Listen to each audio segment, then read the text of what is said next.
नमस्कार, स्वागत है आपका हमारे विशेष कार्यक्रम में। लोकतंत्र का महाकुंभ का आगाज हो चुका है।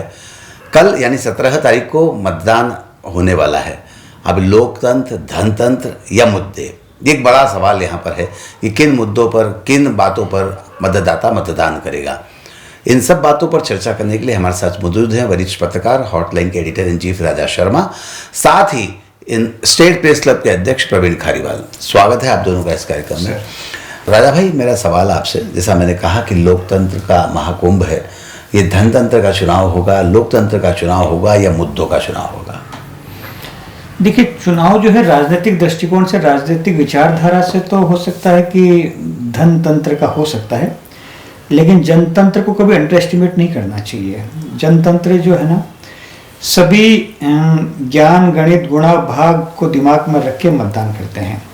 तो मैं हमेशा कहता हूं कि जनता वाकई जनार्दन होती है, उसको अंडर एस्टिमेट कभी नहीं किया जाना चाहिए। लेकिन मध्य प्रदेश का ये जो चुनाव है, शायद आप दोनों इस बात से सहमत होंगे, प्रवीण जी बहुत सीनियर व्यक्ति हैं, कि हमने कभी इतना मुफ्त की रेवड़ियों का चुनाव मध्य प्रदेश के कल्चर में नहीं देखा। मतलब चाहे वो फिर लाडली बहना का हो, नारी सम्मान का हो, मुफ्त बिजली का हो, तमाम प्रकार के वो मुद्दे जिनका मध्य प्रदेश की जनता से कभी सरोकार नहीं रहा रेवड़ियों के रूप में देखा जाए तो।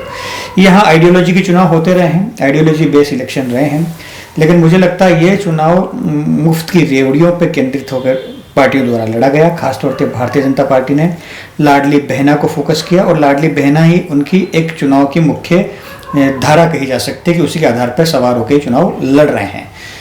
कांग्रेस भी पीछे नहीं है। कांग्रेस ने भी नारी सम्मान से लेकर मुफ्त के गैस सिलेंडर और तमाम प्रकार के प्रलोभन दिए ही हैं। फिर आप यदि मुफ्त की रेवड़ियों की बात करें तो फिर चाहे कर्नाटका की हो या चाहे राजस्थान की हो, हिमाचल की हो, सब दूरी कल्चर डेवलप हो चुका है। तो आपने जो धनतंत्र की बात करी, वो धनतंत्र मेरी भाषा में ये चुनावी रिश्वत है। रिश्वत के रूप में दी जा रही है, ऑन रिकॉर्ड दी जा रही है, सिर्फ वोट को खरीदने के लिए दी जा रही है, मेरा ऐसा मानना है। प्रवीण जी क्या कहते हैं? फौरी तौर पर निगाह डालें, जैसा राजा भाई ने कहा, तो आपका क्या विचार है, क्या मन है इस बात को? जब हम लोग बरसों बरस पहले दक्षिण भारत के चुनाव की रिपोर्टिंग देखते थे और सुनते थे तो हमें बड़ा अचरज होता था उस समय कि वहाँ पर सोने की चेन बट रही है या बड़े बड़े उपहार घरों में जा रहे हैं। उस समय फ्रिज या गैस के बड़े चूल्हे, उस समय जो चीज़ें चलती थी, मतलब एवरेज 20-30 हज़ार, 40 हज़ार, 50 हज़ार रुपये प्रत्येक मतदाताओं को वहाँ दिए जाते थे। तो बड़ा आश्चर्य होता था कि भाई दक्षिण भारत में ऐसे कैसे चुनाव होते हैं। लेकिन शनै शनै वो जो बीमारी थी मतदाताओं को प्रभावित करने की, मतदाताओं को खरीदने की, वो मध्य प्रदेश में भी आ गई, हिंदी भाषी राज्यों में भी आ गई। हालांकि उसका प्रतिशत उतना नहीं है, लेकिन हाँ, इस समय जो मध्य प्रदेश में एक ट्रेंड चल रहा है या प्रत्याशी जो गुणा भाग लगाते हैं, जो हमको खबर मिली, उसमें ये है कि 5 से 7 हज़ार रुपये प्रत्येक मतदाता के ऊपर परोक्ष अपरोक्ष रूप से पहुँचाए जा रहे हैं। वो चाहे कंबल हो, वो चाहे शराब हो, वो चाहे दिवाली का उपहार हो, चाहे ठंड के कपड़े हों या नगद हो, एक मतदाता के ऊपर 5 से 7 हज़ार रुपये इस समय प्रत्येक उम्मीदवार, दोनों राजनीतिक दलों का है, वो ये मान के चल रहा है कि मुझे इतना खर्च करना पड़ रहा है और करना पड़ रहा है, करना पड़ रहा है। आपकी मर्जी हो ना हो, आपको ये करना पड़ रहा है। तो ये जो मुफ्त का चंदन घिसो मेरे नंदन और अपना घर लुटा कर दिवाली मना रहे हैं, तो इसमें शिवराज जी को मैं थोड़ा सा काफ़ी हृदय मुक्त मानता हूँ। हर सप्ताह लगभग 2000 करोड़ का लोन लेकर वो अपनी पसंदीदा योजनाएं मध्य प्रदेश में चलाते आए हैं और चला रहे हैं डंके की चोट पर, और कह रहे हैं कि हम आगे भी चालू रखेंगे। और दुर्भाग्य ये है कि अर्थ समझने वाला, हिसाब किताब समझने वाला ऐसा कोई राजनेता नहीं बचा, ऐसा कोई जनप्रतिनिधि बचा, ऐसा कोई आम समाज सेवी नहीं बचा जो इनसे पूछ सके कि आप ये इस कदर हमको गर्त में डाल रहे हो कर्जे की, आखिर इसका चुकारा कौन करेगा, कब करेगा और कैसे करेगा।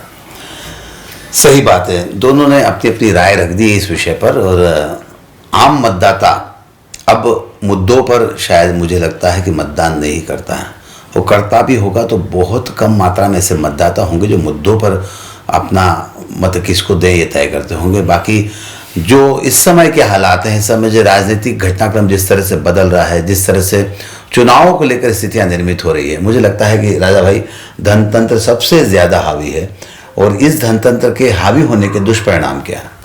देखिए, आपने जो मुद्दों का जिक्र किया है, तो मेरा ये मानना है कि आजकल जो पॉलिटिकल मैनिफेस्टो जिसको कहा जाता है, वो केवल दस्तावेज के रूप में एक खाना पूर्ति है और एक रस्म अदायगी के लिए जारी किया जाता है।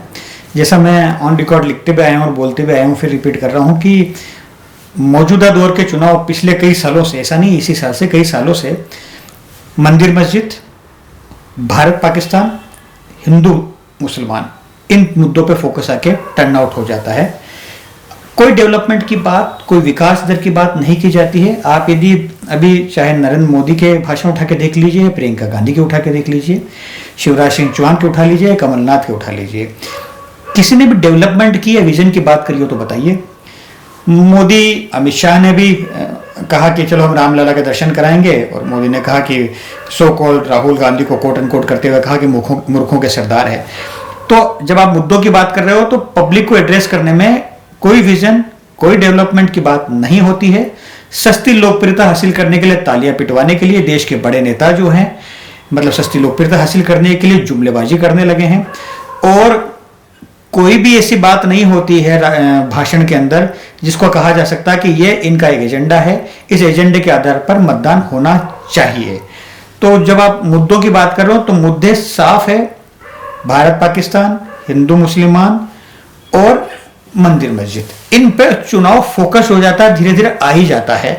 मुझे बताइए कौन सा ऐसा चुनाव है जिसमें पाकिस्तान का जिक्र नहीं होता? कौन सा चुनाव है जिसमें हिंदू मुसलमान का जिक्र नहीं होता?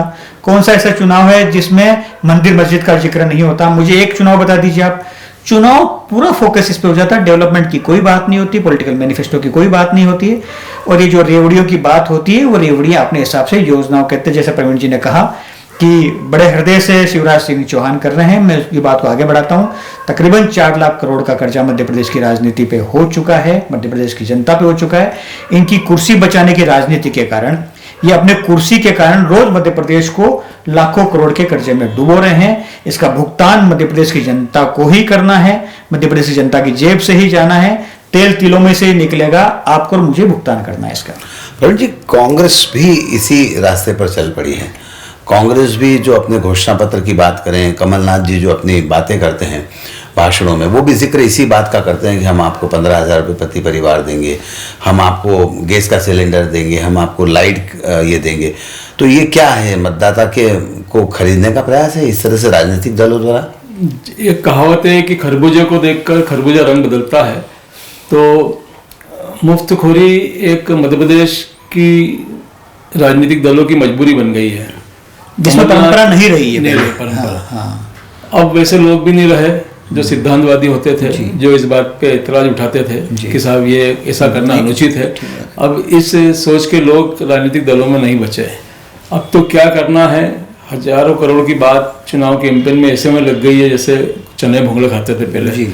5 करोड़ 10 करोड़ रुपए एक एक प्रत्याशियों को राजनीतिक दल पहुंचा रहा है चुनाव खर्चे के लिए। तो हम उससे अंदाजा लगा सकते हैं कि किस स्तर पर चंदा इकट्ठा किया जाता है, ये उसको फिर खर्च किया जाता है।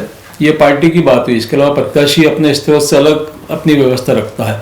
तो ये तो एक बड़ा नुकसान प्रजातंत्र के लिए है। और कांग्रेस भी, चूँकि हालांकि भारतीय जनता पार्टी सत्ता में है लगभग यहाँ 20 सालों से, उसकी तुलना में उसके साधन सीमित है। देश में कई राज्यों में उनकी सरकार नहीं है, तो वो एक मजबूरी है। लेकिन उसके बावजूद भी मंतव्य वही है। कमलनाथ मध्य प्रदेश में कांग्रेस के खेवनहार सिर्फ इसीलिए हैं कि वो एक संपन्न नेता हैं और उनके कहने से आज भी देश के बड़े घराने सहयोग करते हैं।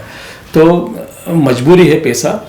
इस बार जरूर कांग्रेस ने पिछली बार की तुलना में पैसे कम खर्च करे हैं, अखबारों में विज्ञापन कम दिए हैं, रोड साइड पे पब्लिसिटी कम करी है।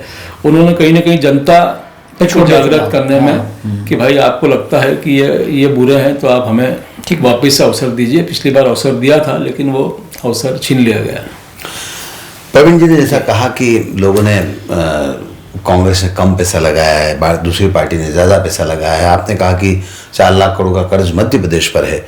क्या चुनाव लड़ने के लिए जो सरकारी, जो चुनाव आयोग की या देश में चुनाव लड़ने के लिए जो मिनिमम क्वालिफिकेशन है या मिनिमम अहंताएं हैं, उसके अलावा अब क्या ये ज़रूरी हो गया है कि उम्मीदवार का संपन्न होना अत्यंत आवश्यक है? उम्मीदवार का संपन्न होना अत्यंत नहीं आवश्यक ही है, उसके बगैर तो चुनाव लड़ा ही नहीं जा सकता। अब वो दिन खत्म हो गए हैं, मतलब वो अतीत हो चुका है कि आपकी इमेज बड़ी अच्छी है, आप बड़े सज्जन व्यक्ति हो, ये सब चीजें अब राजनीति में अप्रासंगिक हो गई, इररिलेवेंट हो गई, जिसको अंग्रेजी में आप बोलते हो। अब आप कितने साधन संपन्न हो, अपनी सीट को कितनी ताकत से चुनाव लड़ सकते हो, और पार्टी के कहने पे अपने पड़ोस की सीट पे कितना कंट्रीब्यूट कर सकते हो, ये मैटर करता है। पार्टी को भी आप कितना कंट्रीब्यूट कर सकते हो। आप साधन संपन्न हो तो आपको टिकट तो दिया जा रहा है, लेकिन पार्टी को भी आपको कंट्रीब्यूट करना होगा। तो पूरा केंद्र सेंटर अर्थ हो चुका है चुनाव में, अर्थवादी चुनाव हो चुके हैं। मैं एक बात और आगे बढ़ाता हूं, जैसा आपने जिक्र किया प्रवीण जी, अब चुनाव जो है आइडियोलॉजी बेस नहीं रहे, व्यक्तियों पे आगे केंद्रित हो गए हैं। पहले हम बात करते थे कमल के फूल की, हाथ के पंजे की, अब व्यक्ति आधारित चुनाव हो चुका है। अब देखिए एमपी के मन में मोदी की बात आ रही है। अब एमपी के मन में मोदी है तो कमल का फूल का जिक्र नहीं हो रहा है। अब लाउड स्पीकर सुनने में कहीं आ रहे हैं क्या कि कमल का बटन दबाइए और बीजेपी को जिताइए, पंजे का बटन दबाइए, कांग्रेस को जिताइए। व्यक्ति बड़े होते जा रहे हैं, पहले भी रहा है, ऐसा नहीं है नहीं रहा है, अटल जी के जमाने में रहा, लेकिन अटल आडवाणी कमल निशान मांग रहा है हिंदुस्तान, ऐसे स्लोगन हुआ करते थे। अब कमल निशान को साइडलाइन किया जा रहा है, तो ईवीएम में तो इनका फोटो नहीं लगेगा, ईवीएम में तो कमल ही लगेगा ना, ये पंजा ही दबेगा ना। तो सवाल यह है कि व्यक्ति बड़े होते जा रहे हैं, आइडियोलॉजी छोटी होती जा रही है और व्यक्ति केंद्रित चुनाव होते जा रहे हैं। और मध्य प्रदेश की बात करो या देश की कहीं बात करो, अब स्टॉलवर्डशिप पे चुनाव लड़ जा रहे हैं। रोड शो क्या है, कल एक प्रवीण जी ने बहुत अच्छा शब्द इस्तेमाल किया था, मैं उसको रिपीट करता हूं, पॉलिटिकल टूरिज्म। कितना बढ़िया शब्द दिया उन्होंने, पॉलिटिकल टूरिज्म होने लगा आजकल। रोड शो पॉलिटिकल टूरिज्म का एक बड़ा माध्यम हो चुका है। तो अब पॉलिटिकल टूरिज्म होने लगा है। अब जिसको कहते हैं अभिनेता जैसे आके हाथ हिलाते थे ना, वो दौर आ गया है कि नेता भी आके शोमैनशिप में हाथ हिलाते हैं। इंटरेक्शन का असर बताइए आप। बिल्कुल, कल जो मोदी जी का रोड शो इंदौर में हुआ, जी सर। आपको आश्चर्य होगा कि प्रधानमंत्री जी इंदौर आए। जी, उनके साथ न तो इंदौर का सांसद खड़ा था, कोई नहीं, न उन्होंने इंदौर के मेयर को तवज्जो दी। बिल्कुल। क्यों भाई, ये आपकी पार्टी के जनप्रतिनिधि नहीं चुने हुए, और इन्हीं के लिए आए हो, 2.5 लाख वोट से। इसके बाद जब आप राजवाड़ा पे गए, वहां पे आपके सारे प्रत्याशियों को आपने कतार में खड़ा रखा था, आपने उनसे मिलना तो दूर, उनकी तरफ गर्दन बिल्कुल मोड़ना भी जैसे उचित नहीं एयरपोर्ट समझा। पे निकलते हैं वैसे निकल गए वो। वैसे निकल गए। तो ये चुनावी पर्यटन नहीं तो क्या है। यदि आपके प्रत्याशी से आप मिलने आए थे, प्रत्याशियों के लिए मिलने आए थे, तो आप उनसे कम से कम चंद सवाल या संवाद तो करते या उनको प्रोत्साहन तो देते। और ये ब्रांडिंग करते ऐसी हैं। बेरुखी कि कोई उनके इतने दूर दूर फीट में नहीं खड़ेगा। जिस तरह से वीडी शर्मा उनकी गाड़ी में खड़े थे, उन्हें यहाँ तक के निर्देश थे कि आपको एक बार भी हाथ नहीं उठाना है। अच्छा, सिर्फ हाथ प्रधानमंत्री जी ही लाएंगे, जनता का अभिवादन वो अकेले स्वीकार करेंगे, आप बूथ की तरह खड़े रहिए। तो इस कदर की चीजें अब हो गई है। व्यक्तिवादी जो आपने बात कही, मैं उसको बता रहा हूँ कि भाई सब कुछ एक व्यक्ति में समा गया है। हाँ, बिल्कुल। कांग्रेस में एक व्यक्ति में सब कुछ समाहित हो गया है। बिल्कुल प्रवीण जी, ठीक कहा आपने, लेकिन इसको थोड़ा सा दुरुस्त भी कर सकते हैं कि प्रधानमंत्री जी ने राजवाड़ा के गार्डन में प्रत्याशियों का अभिवादन स्वीकार किया था। और ये बात सही है कि जैसा आप लोगों ने कहा कि प्रदेशाध्यक्ष वहाँ मौजूद थे, पार्टी के अन्य जो पदाधिकारी या जो भी प्रत्याशी थे वो उस पूरी रैली के इंदौर के नेताओं को दर्द होता है कि भाई सांसद हमारा है तो खजुराहो का सांसद गाड़ी में क्यों खड़ा हुआ है, इंदौर का मेयर है। इन लोगों को चूंकि लोकल मुद्दे ना, लोकसभा के चुनाव तो है नहीं और स्थानीय मुद्दे हैं, तो आप विधानसभा वार लोगों को खड़ा कर सकते थे साथ में। पीछे आए किसके लिए थे? आप प्रचार करने आए थे ना भाजपा का, इन लोगों के लिए आए थे ना, तो इनको किसी गाड़ी में साथ रखते, पीछे रखते। एसपीजी ये नहीं कह रही थी कि इनको नहीं रखना है, एसपीजी आपकी सुरक्षा की बात करती है। एसपीजी कभी ये थोड़ी कहती कि इनको नहीं रखा जा सकता। आप मंच पे सबको बुलाते हो कि नहीं बुलाते हो जब एड्रेसिंग देते हो? तो जब आप आए हो पॉलिटिकल एड्रेसिंग करने हो और वन मैन शो कर रहे हो, तो फिर संदेश ये जा रहा है कि इनको फायदा क्या हो रहा है। तो वही हो गया ना, कम पार्टी के निशान से बड़े व्यक्ति होते जा रहे हैं। बस वो कहना चाह रहा हूं। ये कांग्रेस में भी है। हाँ, सब तो है। कांग्रेस में कमलनाथ इस समय विशालकाय स्वरूप लिए हुए हैं, वहां भी ये स्थिति है। वो भी इसी तरह 10 मिनट के लिए मंच पे सभा पर जाते हैं और जाते से ही हमने कई लाइव देखे उनके कि जल्दी करिए जाना है। तो सब ये कमलनाथ की कांग्रेस है, कांग्रेस की कमलनाथ है मध्य प्रदेश में, तो आज की डेट में ये स्टेब्लिश ट्रूथ है। ठीक, ये जो बात चल रही थी, धनतंत्र की बात कर रहे थे, जैसा राजा भाई ने कहा कि उम्मीदवार के पास पैसा होना अत्यंत ही आवश्यक है, उसके बिना चुनाव नहीं लड़ सकता। साथ ही ये बात भी कही कि उसको अपनी सीट के साथ अन्य सीटों पर भी कंट्रीब्यूट करना होता है। कुछ उम्मीदवार पार्टी हारी हुई सीटों पर ऐसे भी खड़े करती है जो अच्छा पैसा उसके आसपास के उम्मीदवारों को देते हैं। इस बात पर कितने सच्चा है? सही बात, बिल्कुल सही है। इंदौर में एक टिकट ऐसा बिल्कुल कांग्रेस ने दिया है विधानसभा क्षेत्र क्रमांक 4 से, जिसके बारे में कहा गया कि वो एकाएक अवतरित हुए हैं और उनकी एकमात्र योग्यता यही कि भाई वो काफी पैसे वाले हैं। हाँ, साधन संपन्न। तो ये माना गया है कि उन्होंने पार्टी को भी सहयोग किया और जिन नेता ने उनको टिकट दिलाया उनके कहने पे कुछ प्रत्याशी को भी मदद करी, उनकी खुद की भी मदद करी। ठीक बात है। तो इस तरह का तो चलता है। दूसरा, जो इंदौर के बड़े नेता हैं सक्षम, जो घोषित रूप से करोड़पतियों की सूची में है, उनको भी पार्टी ने ये दायित्व दिया है कि भाई आप कुछ कुछ सीटों पे कंट्रीब्यूट मदद कीजिए। ठीक तो बात ये तो एक स्वाभाविक चीज हो गई, लेकिन ये नहीं हो रहा है। हो ये रहा है कि भाई आपको कुछ भी करो, घर बेचो, जमीन बेचो।